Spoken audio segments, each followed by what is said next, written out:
মাফ কইরা দিই আল্লাহ, মুই বাচ্চা মুই মরি নাই। বেঁচে থাকার আকুতি জানিয়ে পরিবারের কাছে অডিও বার্তা পাঠান 21 বছরের রাকিব। কিন্তু লিবিয়ায় দালালদের নির্যাতনে শেষরক্ষা হলো না তার। 3 বছর আগে স্থানীয় দালাল জাহাঙ্গীর মৃধার মাধ্যমে ইতালি যাওয়ার স্বপ্নে বাড়ি ছাড়েন মাদারীপুরের পখিরা গ্রামের রাকিব।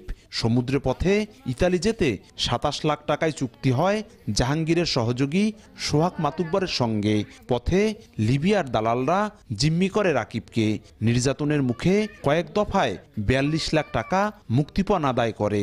এই চক্র রাকিবকে বিক্রি করে দেয় আরেক দালাল মাজেদ খলিফার কাছে। এরপর একই পদ্ধতিতে মুক্তিপণ আদায় করে দালালরা। গুরুতর অসুস্থ হয়ে পড়লে একটি হাসপাতালে রাকিবকে রেখে পালিয়ে যায় দালাল চক্র। গত বুধবার সেখানে মারা যান রাকিব। ভাত আমার কোনো ভাত আমি আমার কোনো ভাত। জাহাঙ্গীর মিদ্দার বাইরে আমার বাবা তো 27 লক্ষ টাকা নিছে। এই দালালগো উচিত বিচার করার দরকার। রাকিবের লাশ দেশে ফিরিয়ে আনার পাশাপাশি দালালদের বিরুদ্ধে আইনগত ব্যবস্থা নেওয়ার কথা জানিয়েছে প্রশাসন।